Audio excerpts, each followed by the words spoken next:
Harris County Judge Lina Hidalgo says it could take weeks for power to be restored in some parts of Houston following fierce storms with winds of up to 100 miles per hour.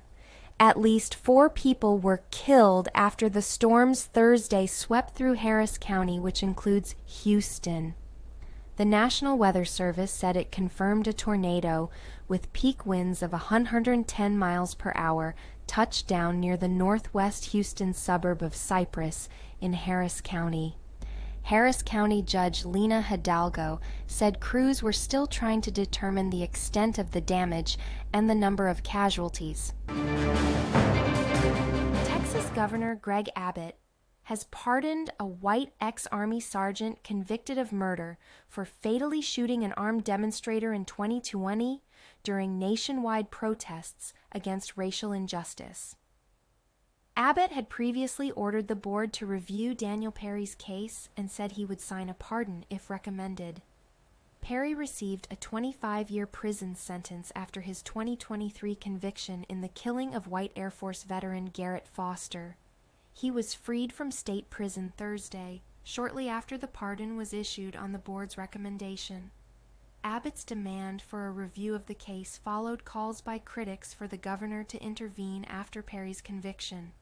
The prosecutor in the case, District Attorney Jose Garza, rightly called the pardon a mockery of justice. Family of Roger Fortson says the body cam footage of the Florida sheriff's deputy who killed the black U.S. Air Force airman and police radio traffic reinforced their assertion that the deputy was directed to the wrong apartment while responding to a domestic disturbance call. In police radio traffic lawyer Ben Crump played at a news conference Thursday, a dispatcher says all they know about the call is fourth-party information. The Okaloosa County Sheriff's deputy shot Fortson 6 times in his home after he answered the door with a gun at his side, aimed at the floor. Democratic Senator Dick Durbin says Supreme Court Justice Samuel Alito should recuse himself from cases related to the 2020 election and the 2021 Capitol insurrection after a report about an upside-down American flag outside his home.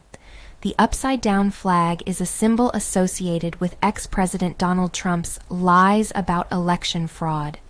The New York Times says the flag was outside Alito's Virginia home days after Trump supporters stormed the Capitol January 6, 2021, carrying similarly inverted flags.